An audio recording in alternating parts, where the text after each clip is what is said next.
Merci, Bosé Belé, Bozolanda, émission Nabino. Merci de la confiance au Bopé Sabiso. Merci beaucoup pour l'émission. Moi, je problème, il y a un embouteillage. Ils ont que Bundisa peut vivre à Kinshasa. Na pesi bino vraiment beauté. Valentino sur émission. Merci na appel. Merci na bande connu sur bazana Kantia. Merci surtout na équipe Mobimba l'autre aux qui na quelque part. Na kamoko songolo na ba autorité moko ya kansongolo pour que tout ba pesa biso ba version na bango.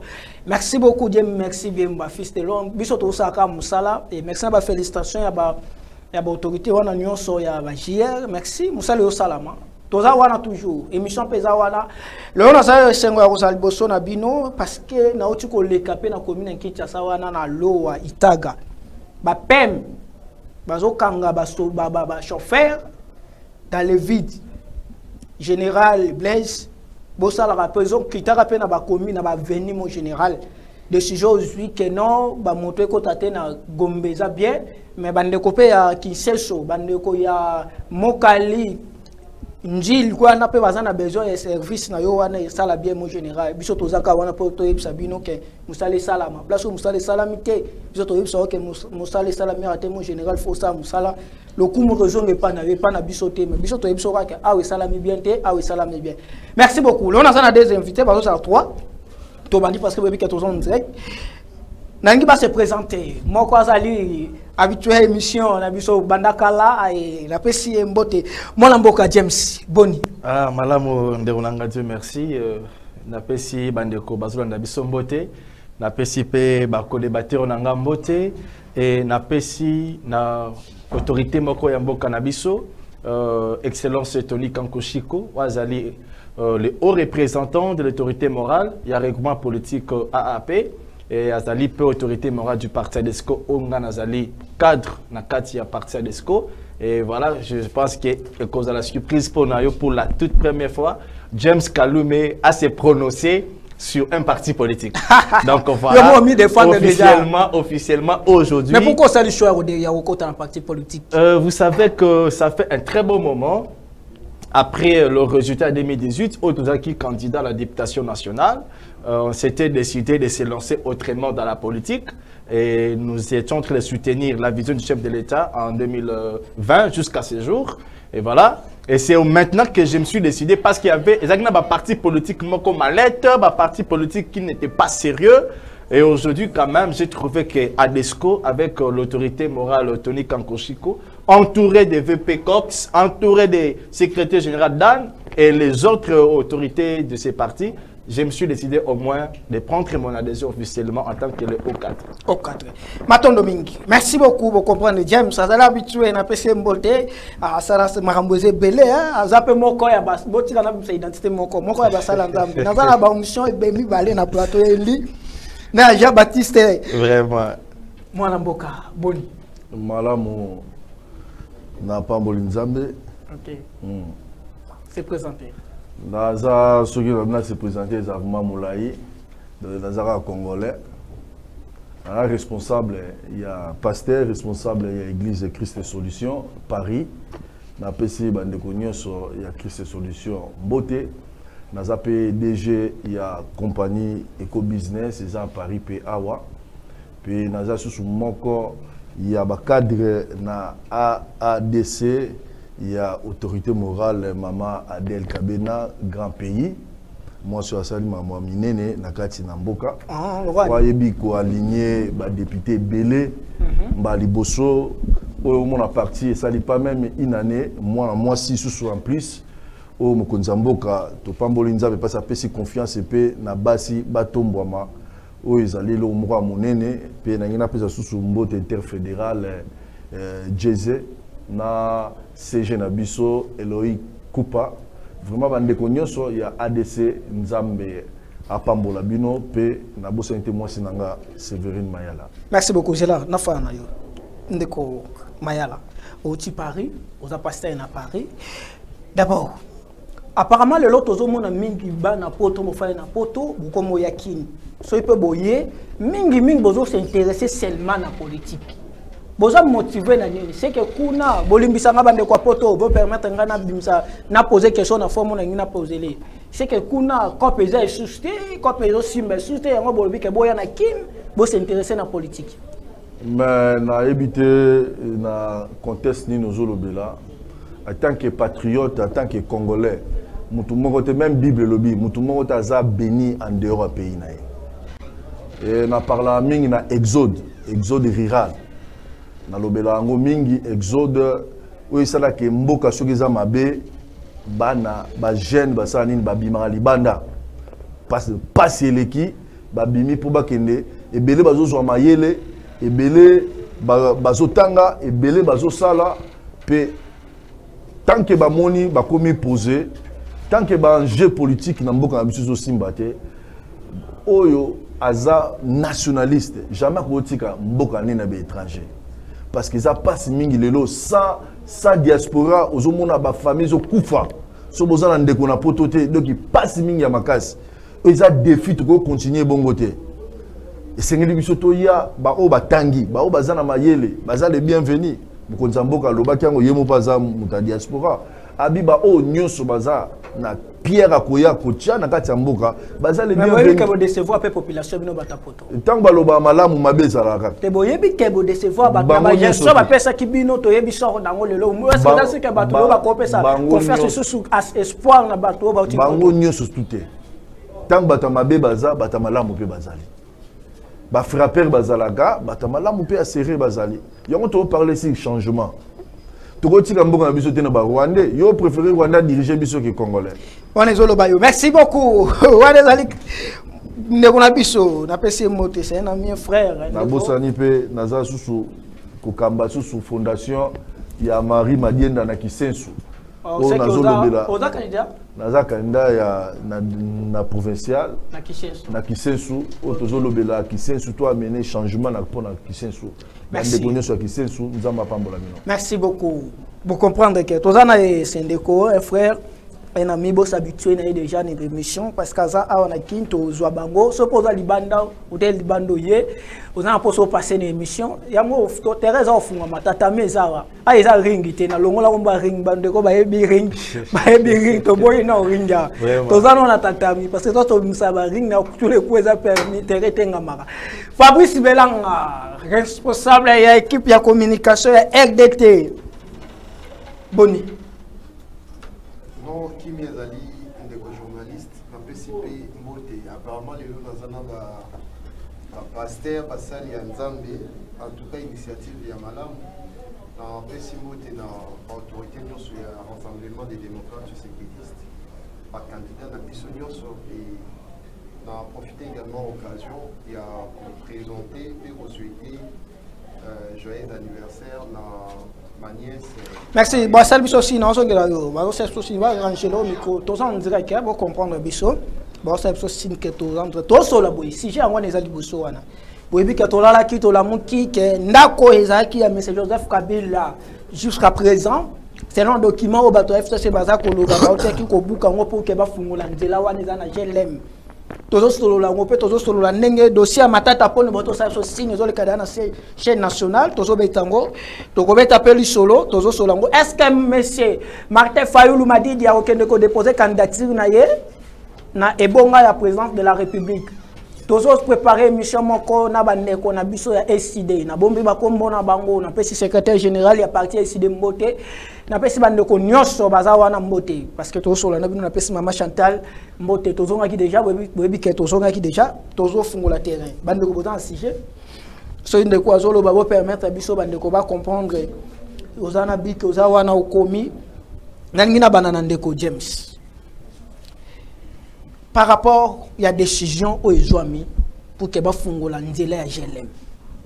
D'autres personnes, dans une image, Batindelingai, Napesi Evariste, Napesi India Omari, Napesi Bamiti, Napesi Bandeko Nyonso, Batindelinga ba image, balobi que décision ou Ezouami et Salami le lenge sengelité et M. Joseph Kabila via Moussalo Asaleli Mboka akoye kozala kofuta mabongote. Point de vue na ezani. Merci Ndeko, Dieu merci.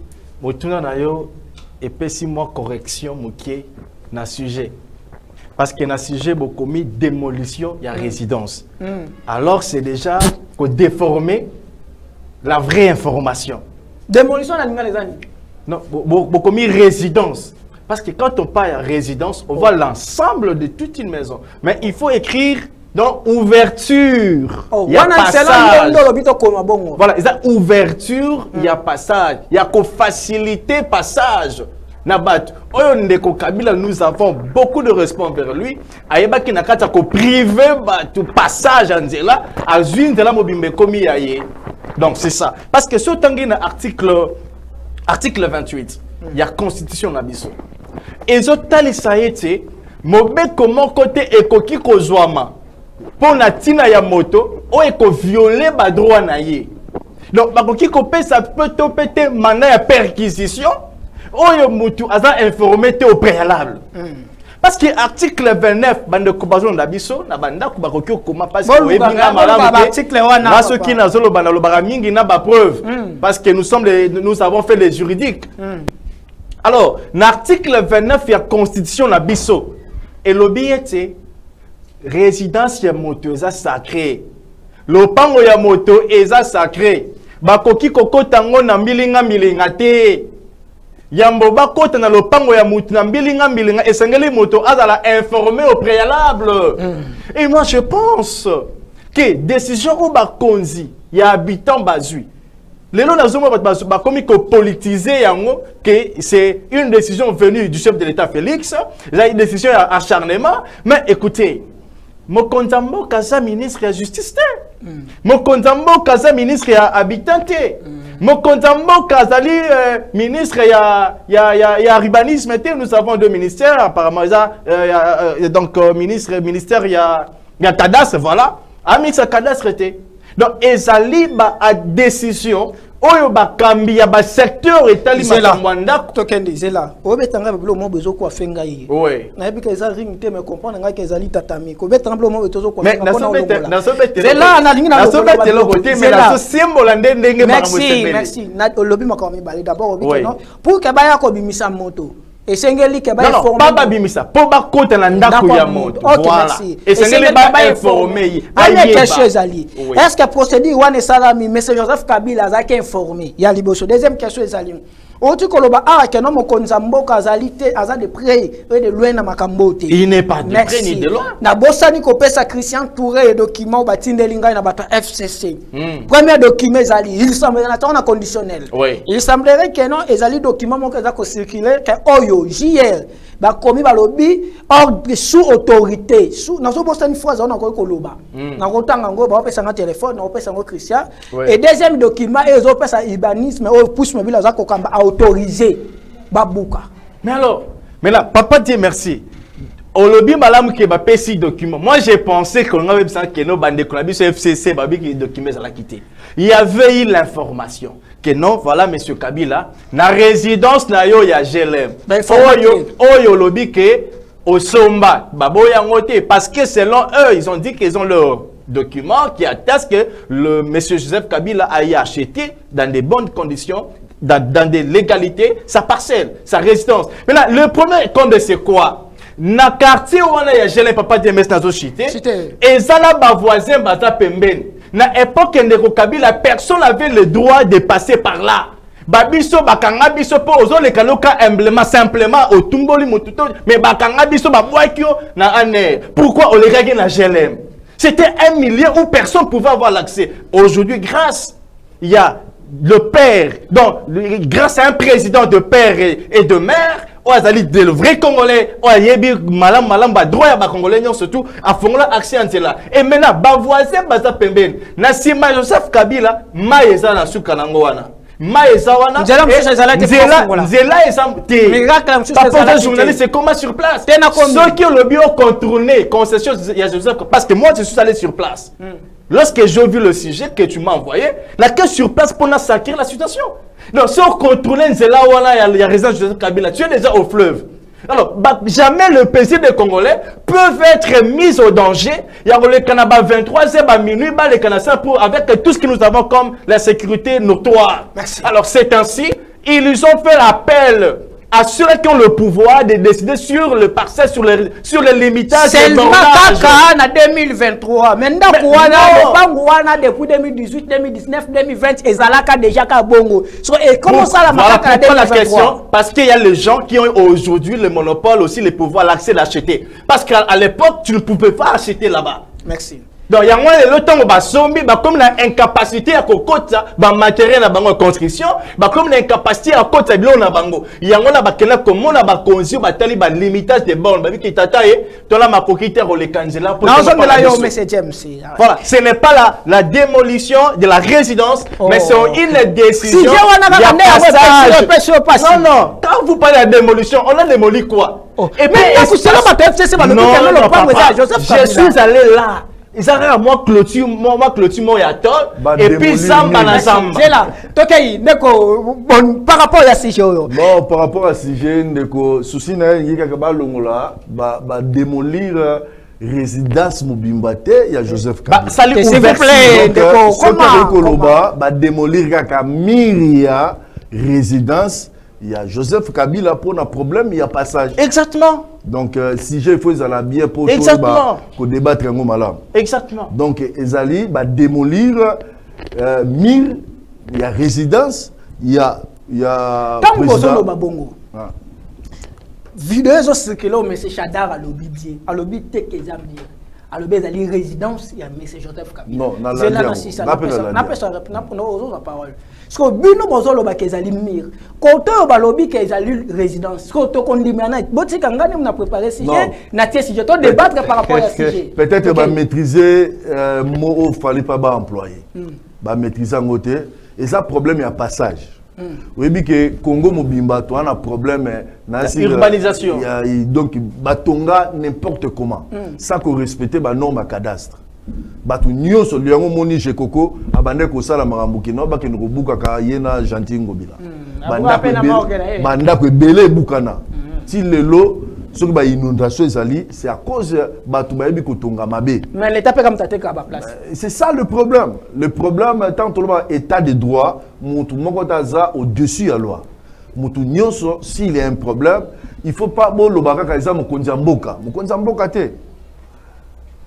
Est-ce que dossier Oyezo Salama selon Mibeko Mboka mais selon Mibeko Mboka plutôt Aza ce qui ndeko président Nabiso Yakala Aza na droit Aza na mikanda nyos que cadastre pesaye place wana nzele à la quitté c'était à lui de réclamer. Oui mais que Joseph Kabila a protégé la loi ya statut à ancien président de la République. Oui. Le 26 juillet. Mais Aza protégé mais ce qui au komi ko buka Mibeko wana ka ndemu tezong sur la loi. Est-ce que la loi n'est pas respectée? Ils ont respecté mais moi je peux répondre ça. S'il vous plaît Ozala. On répond c'est là. Tangu yo au violé ou bien au BBC Mibeko moko. A violé. Mais tant que soki balobi atongi na lobi te que eza vérité na confirmer ngote balobi que selon cadastre akanga nzela ya passage zo mema bandeko bazo souffrir bazo kende musika pona ba ko kende na ba terrain na bango et tant que Mibeko esengeli à répondre nango bon na yebité parce que na landi Chadar balobi bazu ata courrier mon côté bazu ata lettre mon côté mais ba comprendre te ba komi ko buka mais na moni ndeko nanga lobi que non bazaka avisé parce que tout l'état des droits et sengeli union parce que na bi que ça la discussion entre deux parties entre clients na l'état et tant que l'état a moni place wana achanzela l'état za likolo Mibeko exactement akoya koyebisa ako proposer yo na mona ngo Angola na mona ngo pe na Paris que biso to lekisa métro awa et en tant que l'état to ko tika bino bongote parti wana to lingi to futa bino bo discuter bo kena tribunal bo discuter ba validango ba pesi bino mbongo parce que ça pour intérêt à l'état mais ce qui que ezaki yom dozana tort ezaki territoire moko place moko public yo kangi yango wana l'état ça a besoin te que ake na jugement na yo a proposer yo akoya ko exercer Mibeko na ye akobuka yango mais avant bukango esengeli a averti bino que akoya mukolo boye ba tout so lo ba eza ba compte à rendre entre messages non Congo nyo c'est ça diabolique na Congo Parce que pourquoi parce que depuis Joseph Kabila tike bonga ndako anezala. Mais oyebi ndeko lobi. Mais ça la mi kaka na gele moana batwando le kata. Moi j'ai été arrêté, amené à l'année. S'il vous plaît. Les quartier mobile, ils ont des erreurs na Congo tout ça là. Un politicien aza superstar té, aza nanité oyo ay ba ko privé même ba vie à bato ba citoyen. Zana toute une question. Supposons le lot au pouvoir remplacer ça et que nous sommes monsieur président de la République, chef de l'État, Félix Antoine Tshisekedi, ou Azo Batela Azali Mokonzi Mboka. Après mandat naïe, ce qui régit après mandat naïe, président monsieur Akoki Koya, même 50 ans, même 20 ans, même 30 ans. Comment ça en 2028? Natika délai au PSA, supposons que le président monsieur soyez. Bango pe bakei ko bukanda ko il y a président Félix Antoine Tshisekedi le président à l'époque il y a l'ancien président ceux qui bakei ko bukango et ko zala tele même parce que faut qu'on y ait que pouvoir au bande ko FCC ba bi régime et ya kapé les kaka mendeko tango yosolo ba bongisa malobo zolo ba buki ndakute. Mais nous comprenons. Babouki Ndakute, Babouki Mille pour la fonction ya vidéo ya Chada. Babouki peut il y a entrée, il y a espace, il y a le comme 4 mètres. Là répondre yo. Dans chaque pouvoir ils ont un mandat nango. Et après mandat, Moutounien soit comme tout citoyen. Et ceux qui osent un problème dans l'État. L'État ko interpellé yo. Na moni l'Afrique d'ici Bakangi Zuma à répondre na ba artina sala. Mais à quel point à répondre à Donald Trump a créé pourquoi pas na biso ça tout un problème. Donc Congolais banga la police. Soit monika l'État a comme banga. OK, na poto même partout okoki ko kendete au rendre justice yo moko. Li kamnyo sur sala et sengeli o kende na mona la police aya chebino. Mais état de droit tozo linga awa pe tozo linga toza na chemin toza bazo appliquer yango. Attends que ceux qui mo konzamboka fait sur Félix atiki bokonzi. Yepe aza na problème na l'état. Mais ça va compte à rendre. Mais ça va compte à rendre et ça interprétation. L'application de ton droit. Fabrice Velanga, on s'appelle juriste, maître avocat. Par rapport au Yami Beko na biso. Est-ce que procédure salami, le lingue salami respecté mes beko ya mboka hein? Est-ce que respecté mes beko ya loi statut ya basien président? Non, premièrement question pour respecter mes beko to loi ya ancien chef de l'État. Les question il y a les domiciles est inviolable. Au débatteur à hauteur de l'article 29 de la Constitution.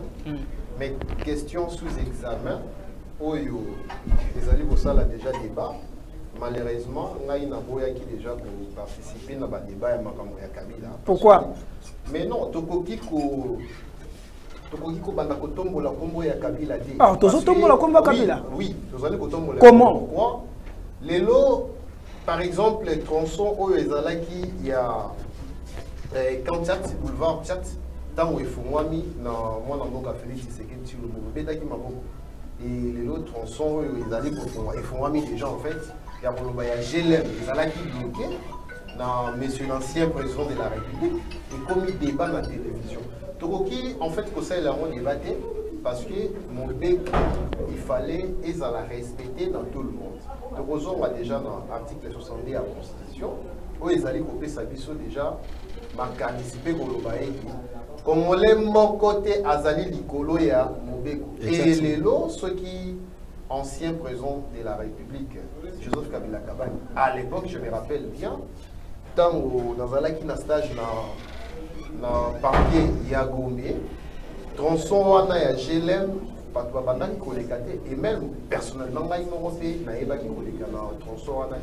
Et ceux qui les lots, ils allaient sur cette question pour ça la débattre parce que violer droit à Joseph Kabila Oyo, on a déjà dans le titre de la résidence va démolir et monter. Ce qui a empêché déjà voie publique, Oyo Yonangaï, pas paisible citoyen, tout le monde n'a intérêt à énormément personnel, petit Kamibeko et ça la Moussala, parce que comme moment, ni mon côté, a d'aller du boulot à monter.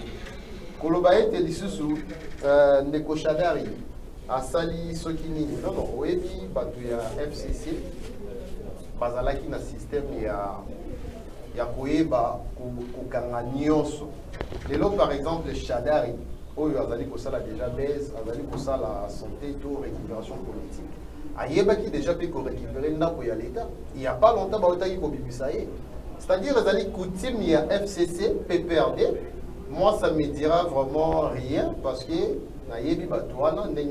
so pourquoi ça la mise seulement kaka na période na moment oyo les alliés na période parce que mobeko elobi aucun congolais n'est au-dessus de la loi et ceux qui mobeko esengi ba fongola nzela bokoloba ete salemika kana par exemple en 2023 mais bobo sani ete boulevard 7 ezalaki mais bato mususu bazo koloba ke mokonzi ya mboka selon bango il semblerait que aza impliqué na décision wana oui au moins question ceux qui mokonzi ya mboka azali impliqué koloba ete commandant ya JR général Ephraim ayeba ko komela ministre ya défense na ministre ya urbanisme pour na koyeba ko aider ba gens ya cadastre bazali ba civil parce que lelo oyebi chef de l'état ancien o ezali Joseph Kabila azali sécurisé na ndambo ya ba JR et JR akoki komona te agent à l'état aya bongo et ko sala moi pitopale raison pour laquelle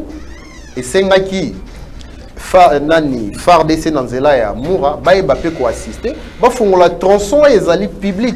C'est une voie publique ezali pona ba congolais, ezali pona juste interdit Kabila te. Tout le monde fongola téléphone mo qui est pour la première sujet. Vous allez déjà prêt parce que tous opé sabino go pour la première sujet. Moi mboko ngolo baksanini parce que tout le ça et le remoko olobi était ba violer statut à un ancien chef de l'État. Vous savez, s'il y a une personne qui est mieux sécurisée en RDC, en dehors du chef de l'État, Félix Tshisekedi, c'est Joseph Kabila. Oh, comment? Parce que le pouvoir en place est payé par garde, au bazo gardé, azala ba rançon na zoaka, azala salaire na zoaka chaque fin du mois en tant qu'un ancien chef de l'État. Oh, azali le sénateur à vie. Il a la sécurité, il a tout. Et maintenant, il y a une chose que vous devez savoir.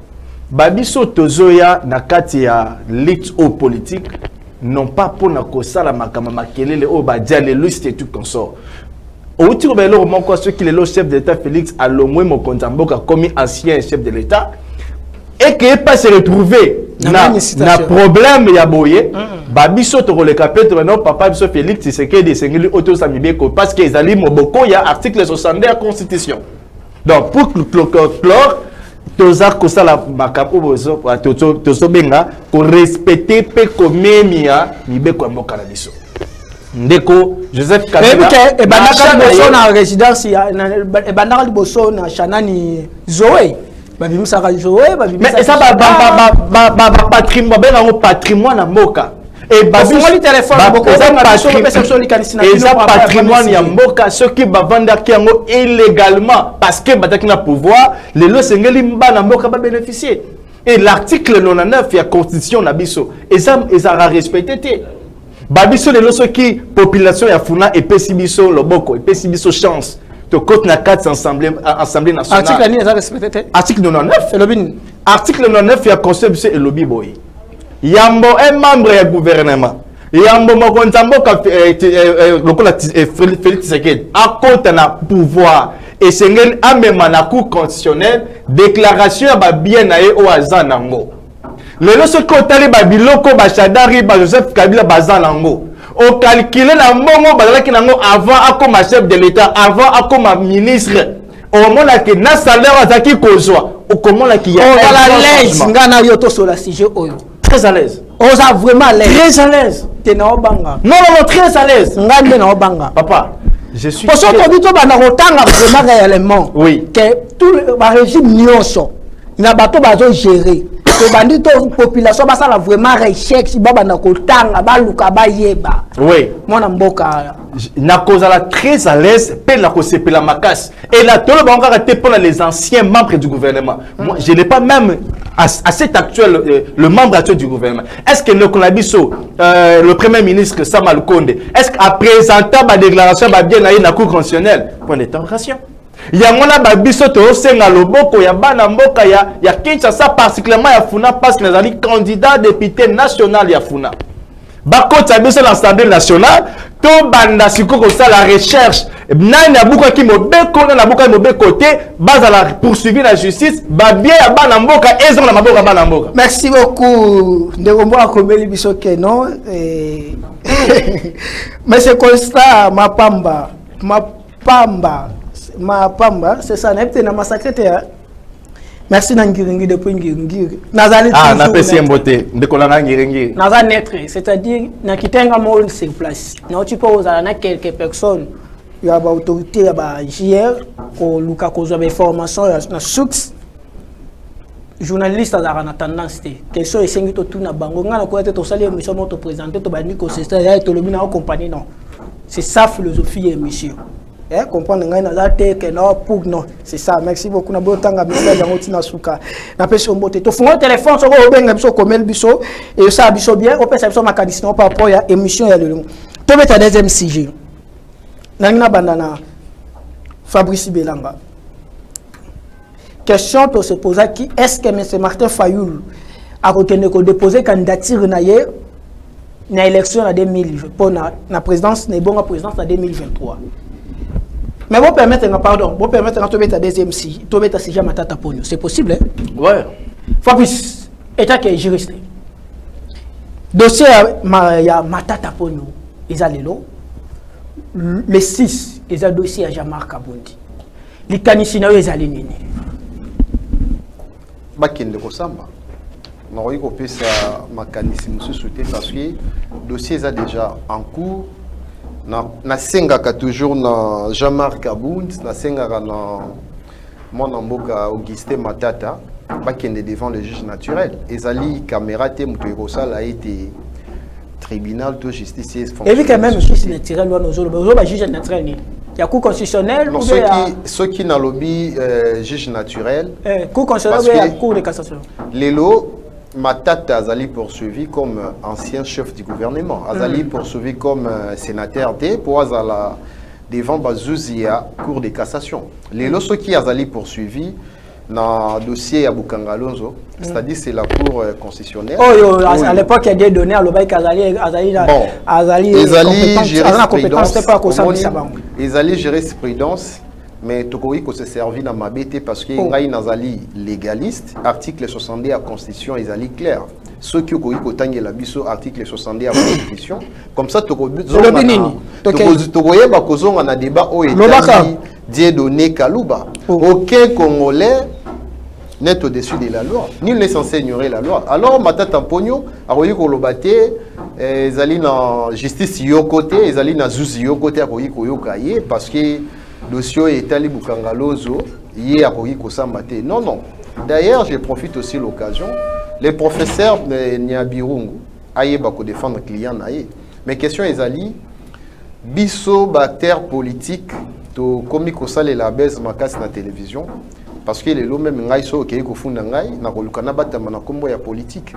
Mais les lots neto ya mingai na émission na yo ezali politique nazali na casquette ya juriste été mais ce qui est sengi na ngai na kende kosamba lokola politicien té ko senga na Matata akende devant juge asamba lokola ancien chef du gouvernement asale la système ya ko politiser azali déjà té akende na influence ya politique té parce que ce qui a salé influence ya politique moto akoleka justice ya rozala. Est-ce que le lo justice na biso le lengo ezo sala ma appareil judiciaire na biso ezo sala musala nango comme il faut par rapport à la opposition to ya majorité bazanek.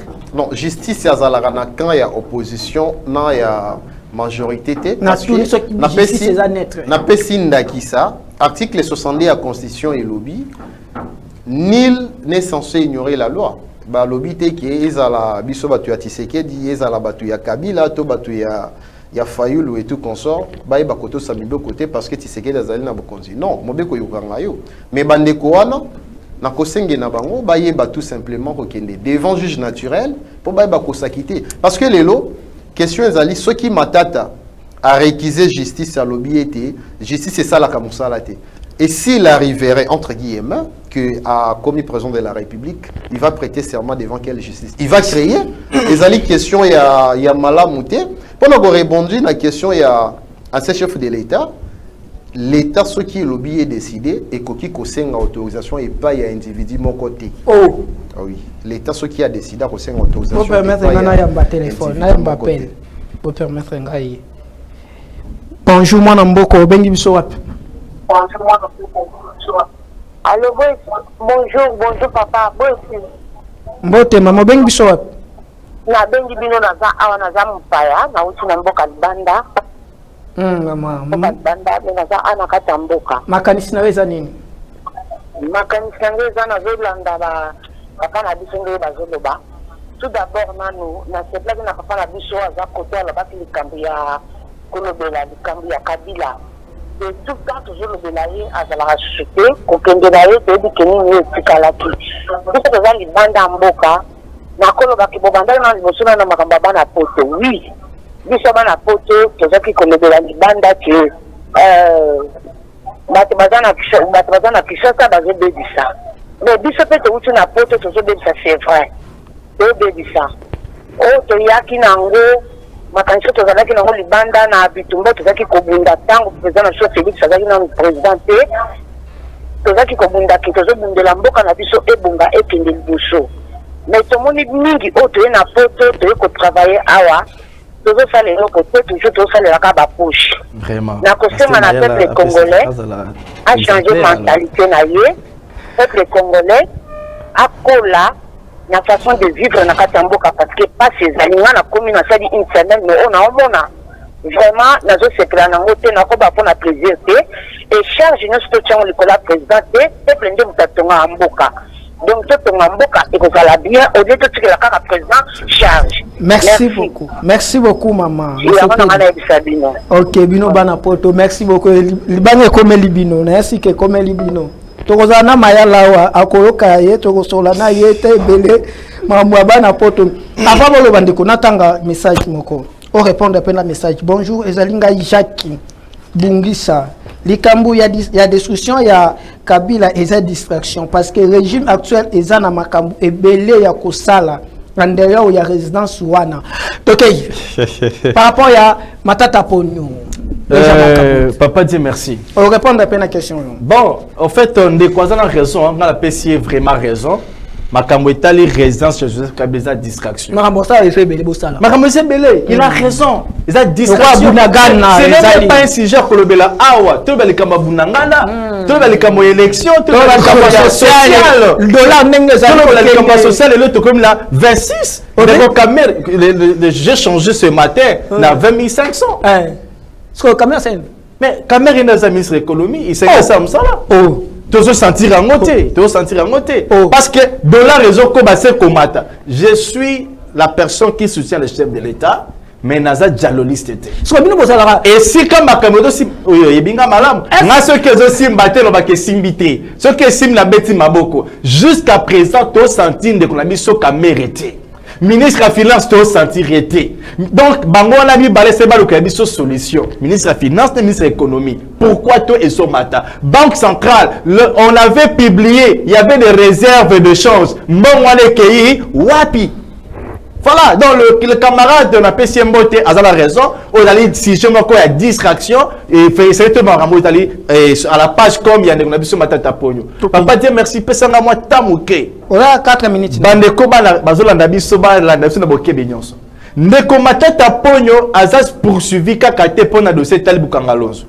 Parce que de ça Bukangalonzo il y a 285 millions de dollars. De ça Bukangalonzo. Mais de commenter ta pogno aza poursuivi on a le James Kalou mais nazo préparé pe yanga pe plainte contre lui il y a makambo eza ebelé de commenter ta pogno tango la qui premier ministre il a vu dans sa gestion plus de 10 grands projets oui c'est là qui écoute ça mon ebele na mboka na biso et sauver ba Congomai dans ces 10 grands projets il y a qui mboka na biso près de 5 milliards de dollars. Oui, c'est une ligne de Matata Ponyo a expliqué comment expliquer Bukangalonzo qui 285 millions de dollars et que quand on a université la Kindu na Maniema alors que c'est là qui est développé na Bandundu. Mais quand on a Bukangalonzo et que Kobota université na Kindu. Oh, ouais, puis il y a un bénéficiaire en tant que recteur, en tant que Morondi à l'université. Ça ne contribue pas au trésor public. Donc, et ce n'est pas Ndeko Balanabiso et que Ndeko Matata Ponyo, il est poursuivi pour la Mbongo ya Bukangalos, qui a près de 285 millions de dollars pour la Bukangalos. Non seulement ça, il est dans un dossier, il y a 1000 écoles dans tout le territoire de la République, où il y a qui 150 millions de dollars. Dossier à 1000 écoles. Attends, la biso a Tonga qui combien avant mandat ici là. C'est ça le dossier. Ils allaient acharnement politique, ils étaient parce qu'il s'est déclaré candidat président de la République. Pour votre information, le président Félix Tshisekedi a perdu personne. Parce que Babiso James Kalume, je suis dans une structure où ils ont préparé déjà les témoins du chef de l'État. J'ai écrit au chef de l'État pour article Babiso gestion à ma témoin. Article Babiso dépôt et dossier de la candidature où nous allons aborder bientôt là. Et nous allons donner au chef de l'État une réussite à 70%. Dès qu'on il est poursuivi pour un dossier tali financement il y a achat locomotive. On va payer 545 millions de dollars. Pour la en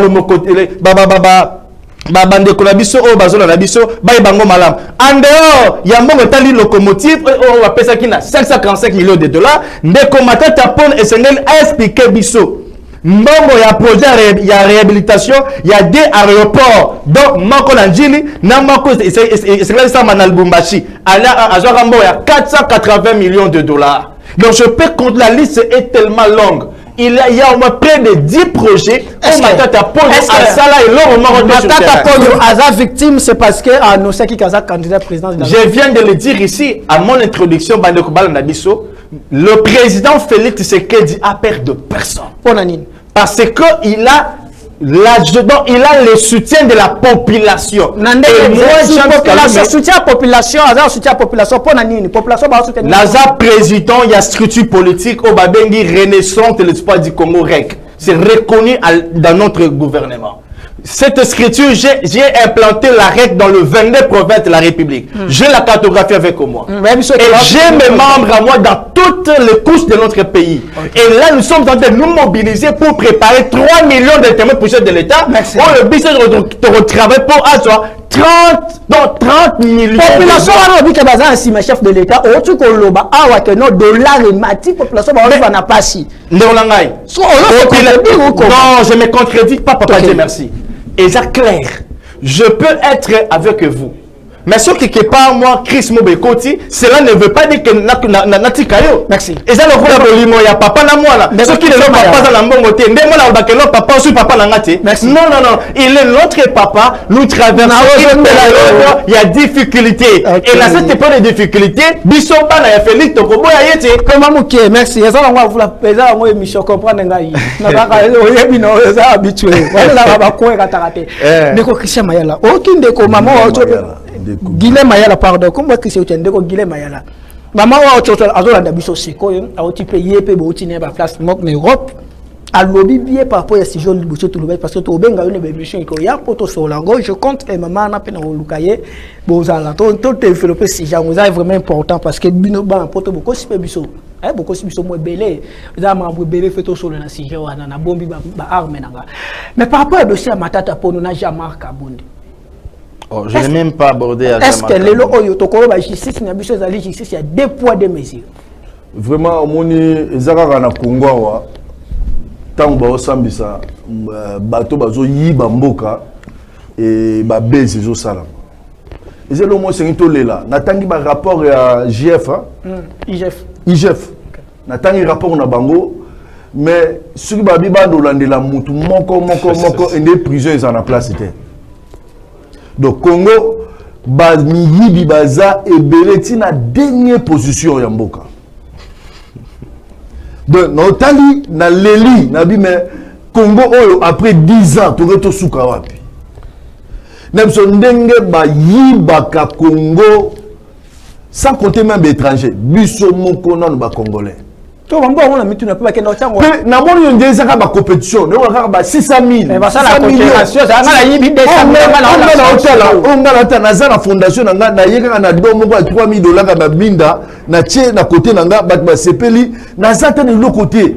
mais avec l'amour au monique mboka na biso to sunga mboka to sunga mokonza mboka lobi yemota ko sunga biso to esika to za to ko sunga mboka biso mais tant on otala bato bazo yiba o yibi 600 millions mais tout les 800 millions on l'action na yiba 500 solo to na mituna reza mboka solo to bango ba bagisa la comptabilité mais ndeko matata ponyo hein soki l'été bengi lobi te ko za muyibi ce que ça va preuve na yo que oyibité c'est quoi ça ni on répondre à l'appel pe au samedi l'état pour te koloba que ce que ozalaki muyibi ce que yibaki pour yibaki te po bendi sezali bendi sezé belendeni yo osa mutu l'état zo travailler mais osa ba business pembe tout ça ba politicien coopérant c'est bizarre autrement bazo y piller de Congo bazo yi bande Congo imaginez na lobby kaka na matete toke na OVD pour to landela nzela ki sensu to senga ba ya tshela biso mama Denise a lobaki na biso ba ki sensu akotshela biso nzela eza kota kitomesa mais ti sikoyo bato bazo dinda yango toke na ki poto senga to lela ba yebisi biso ba dossier eza ebele OVD déjà adimisa mbongo ba député ya bakwa wana balia mbongo député ya mbongo comment après na boyi koloba papa bimisa biso comment de temps na boyi ya balanda ngai bakanga non lelo soki ba lobby bakanga batu nyonso ya miyibi makala place aux j'ai là une question na beto mo mbodi na matete batangi 3 députés o ba yibi mbongo o ba liembo moko ya kisensu papa tanga bango awa tanga bango exposer bango tanga moi to tanga bango ça nga pesa na kola bango na tanga na ko biso yo memanga chaque jour voilà faut présenter ba lobi le ba banda ko landa biyibi nyonso eza passe faut ko tanga bango ba répondre la justice na tuno question moko boye eza na mawande zana mbodi yo mona mboka soki le lobi to sala régime oyo tikoleka Joseph Kabila e ba matata pono na régime oyo de tourner salami ebele wapi population banani ba yibi population mbongo ebele bon na régime akala to na rolobela pillage mais na régime to mo ba détournement donc tout ça nia ça deux choses. Papa Dieu merci excusez-moi papa Dieu merci na question tuni o c'est quoi belo moment mais faut tirer la période ya Kabila bazalaki copier pe koyiba bakangi monoko mais la période où le chef d'État Félix a été sa justice après ça chef après koyiba c'est là d'accord non tout c'est bon ma question non peut ça parce que batebelo ngolo bana no bana belé bazali banda to tuna yo tokei donc na série président Kabila pillage yemra lobby a koki ko changer congolais donc yemra maîtriser tes pour dimension babande ko yiba de one is a pillage hier aussi na 1 million mais babimisi kuna ba milliard puis imaginez batu batambola na ba carte oyo soka kende na Champs-Élysées à côté ici biso to la ba salaire mais yeso a côté ici mbongo le tebimi donc basala ba mobina mbongo donc pillage et salama na yebi même ata ndeko moko ni azanga na membre ya PPRD mais a engagé na 5 compagnies SNEP Régie des eaux ba na Ofida ba place ebele kuna nyoso ba futai yana ça pillage mais na tango toza mokonza mboka tsemba mais IGF atie yango to ba ben ko landela lelo to mo lobela muto ayibaki muto a cette définition rapport nyoso IGF eza respecté bon mais tango IGF akanga mutu te a ko dénoncer ba rapport après ça eza vérifiable eza respecté eza respecté mais tango ba bengisa ba matata c'est suite à quoi on a matata eza IGF te on rappelle ba dossier ba dossier zele belembe kwa lucholo bango ba dossier na ka question moko boy mbonga 100 jours ebunga mbonga 100 jours non et là ensuite on lobela tango muto o pesinga question tango muto a sambi tena le zela banala bo bana tuni question na ngai mbongo 100 jours ekenda wapi mais na on a répondre ce qui l'été sunga biso ce to kanyi muyibi anaza condamné ayiba ki mbongo c'est que tout le monde a place mbongo wana ça nini et zongi na kesa c'est pas bato nyonso ba bima wana ba ba mbongo ça jour te mais c'est que bazaba innocent n'habité ceux qui justice serait lobby et acquitté aux acquittés il faut te respecter on osa muyibi la justice serait kangi yo muyibi et c'est que la justice est sunga biso batu bazongi saka mbongo wana na kisa ngai wana tena nga mbodi mais c'est jamais la loi batine lo question na yo opinion na yo ezali ya peuple te parce que sondage sur le terrain et avec sa peuple azali sous na confiance ya monsieur Félix Antoine Tshisekedi toujours ndeko na komaki merci to comme na suka toto chiti merci ndeko 2 minutes chiti nani zelana ya m'appelle pardon to pesa ndeko moi mboka bonjour bengi biso akati go bipe biso te ndeko limbisa tout ça vraiment en direct tokei par rapport au dossier to suka na biso na sujet ya 2 minutes seulement. Est-ce que M. Martin Fayoul a déposé candidature? Supposons que M. Martin Fayoul a déposé candidature. À mon avis, a déposé parce que assez indur déjà ba Congomano bazala na parti naie ko bandaloko la collègue moko il fallait la candidat député provincial na Taketa a déposé pour la confusion il y a M. Martin Fayoul. Et alors, question Isali, ceux qui Fayoul accueilli qu'au déposer candidature, banani va voter. C'est ça aussi la vraie question. Et tant qu'on Fayoul a déposé candidature, banani va la majorité parlementaire, les administrations à Fandanaye, Atiki la, par exemple, Costa Moutamba, il y a un monnaie républicain, il y a opposition, à postuler, il n'y a pas de problème. Mais comment on a un candidat sous le coup là, bon. Est-ce que la population en 2023, c'est qu'il y a une sacrée population qui chef de l'État? Ah oui, population qui la réalisation? Non, Bila Ezali, réalisation Ezali, par exemple, la gratuité de l'enseignement. Au moins, il y a déjà les lobans ont une classe et te serrer un peu ma vis parce que les fonctionnaires au Bazalaki NI, dans niveau net, il y a enseignement. Bonjour, moi, je Ah, ben, on a le budget. Est-ce que ça parle de la région?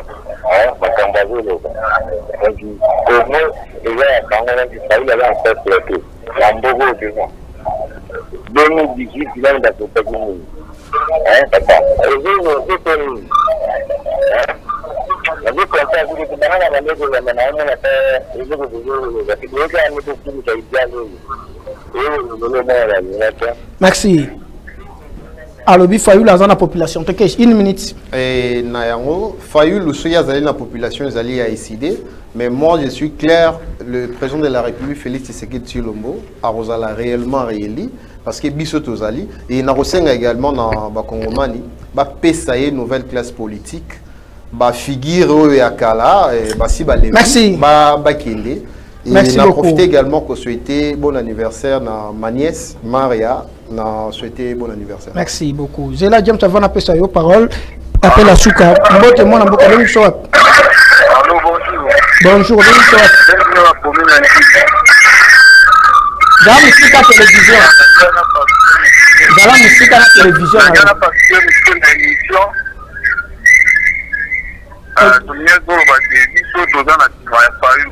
Donc, les gens qui la dictature, on va dire qu'on peut le la francophonie, que la Kabila, que la Makambaboué, donc on va ça la bonne fête de l'équipe.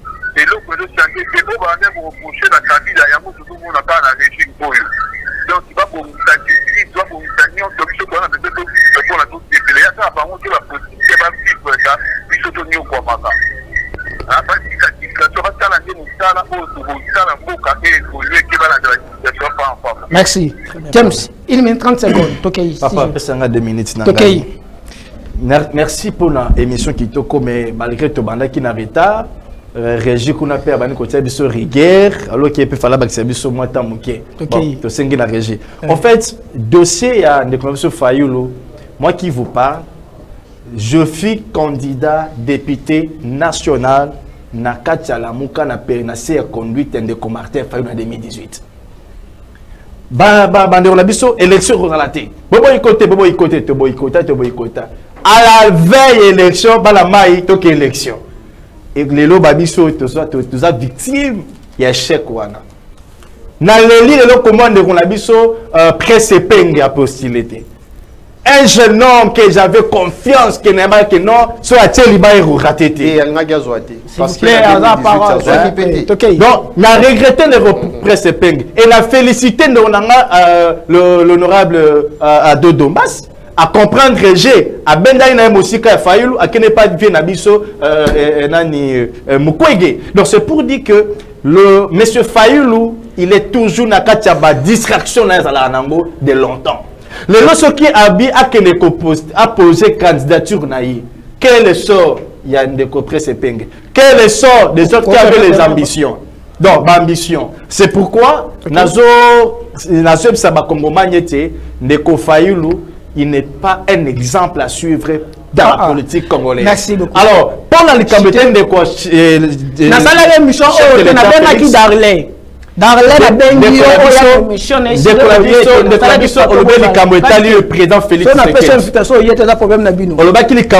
le président Félix Tshisekedi sera réélu. Moi, je vous confirme que le chef de l'État sera réélu à 70%. Le travail que moi, James Kalume, je suis en train d'abattre sur le terrain pour mon président. Pourquoi? Bonjour, comment? Le président touche plus de 1 million, selon le numéro plus de 1 million de dollars par mois. Mais mes policiers ont touché 280 000 francs congolais. Les députés ont touché 21 000 dollars par mois. Comment mon konjambo kwa koleka? Bon, preuve que la ministère ya économie ya budget papa la clôturé pour le chef de l'État. C'était 30 secondes. Le chef de l'État n'a pas un bâton magique qui a frappé le Kambo Salami. A frappé le Kambo Salami. Tout est en train d'aller progressivement. Nous avons un projet, il y a 145 territoires qui est en train de 145 territoires, ils ont l'accès déjà mais fait nango. Le autre problème, il y a révalorisation, il y a numérique en Bokanabiso. Ba usine est en Maluku, ba monyangote et puis ça plus de 6 000 montage à tout que ça là. Ils ont payé ça 6 000 Congolais emplois. Usine, il y a d'abord il y a montage, il y a mituka. Usine, il y a montage, il y a batterie. Bah c'est inauguration. Il y a montage, il y a mais ils ont limité bazo sala so isili ba donc combien de montages chers Congolais, pour finir mon intervention d'aujourd'hui, faisons confiance na chef de l'État Félix. Je sais que bao baza wana baza bato to voter en 2018 to pe sa chance chef de l'État PBP sa biso chance nouvelle génération na élection au de façon que la 2024 bon souffrir mais c'est souffrir na convoqué yo vendredi oyelanga nombre ba mutuka o déjà monté na image oyo mais c'est un montage papa ne soyez pas pressé ce qui maman zo lamba biloko na ndakuna yo biloko ebeli na ndé ba mekisa yo mo bela libumu zela ngata ba image la biloko o eza na o ba préparer montage aux journalistes qui est ça l'investigation tokei tenga na questionner non aux journalistes qui est ça l'investigation Guilherme toke 2 minutes au clôture yo no c'est merci mingi na akina no na répondre le kambo ya Kabun to répondre aux 2 minutes na to comme na pona monsieur Kabun eza pasi komona moto yo bitumba o bobundi binomoko bobundi après okoma na seconde okoma adversaire nango eza moi passé izola sake azana ba ambition moko donc il y a bien été donc il faut à se remettre en cause sotant on l'était bengié et sengeli yemoko pour la carrière politique na yemoko tout pouvoir vient de Dieu oui qu'on faut que c'était et sengeli à répondre na invitation na mais pour na ndekona biso nani Matata Ponyo Martin Fayulu bon ils ont déjà trop tard pour la moni ba sortie médiatique ne nyo surtout ya la raté nyo surtout le bagya la raté a toujours que zonga na sima pe et le goza passi peuple azo conduire ba on dit conduire ba on erreur yé pour na élection ngezate mais ozomona aza yaza na désir à postuler mais azota la yé moko par rapport à Bakatumbi ba soutenir qui est n'enga commis maintenant à la zone mbongo te a ko soutenir Yane le bio oh merci mot de la fin mot de la fin na 2 ans oyo mokonzi mboka awuti ko sala tout monde ba résultat positif ezali na lobi 2 ans parce que akaboli pouvoir na Kabila 2 ans na Kabila 2 ans tanga boyani na Kabila na 2 ans o azui tout monde mama yembo tout monde ezalaki kaya ye merci tout monde mama bebele zelanga na silisa papa si ça to comme na suka o ezali bilan na ezali positif bilan na ezali positif to senga bana mboka bapesa sous deuxième chance na mokonza mboka bientôt là merci beaucoup bozaki ebele olanda biso émission na bino sili numéro de téléphone est dans nos communications sur WhatsApp to continuer ko développer merci na bino nyonso bozaki tel mebele na bakani nyonso bala basala nyonso na pesi bino ça ba mola ba métro vraiment merci beaucoup na confiance biso rediffuser zali lelo na 23h na même heure merci beaucoup na bino nyonso so on a pour ça émission au benki biso okoya télévision za wana to yambayo matono mingi tozwa mitokutani lobi na même heure matata déjà na cours nazali na événement moko pour Mboka le 30 na Kisensu. OK. Toto zobenga ba nyoso ya Kisensu boya to bondela pour Mboka na. Le leka ozala wana. Ozali le bienvenu yaka ekomi tango Kisensu etelema. Merci beaucoup. Tokutani lobi. Merci.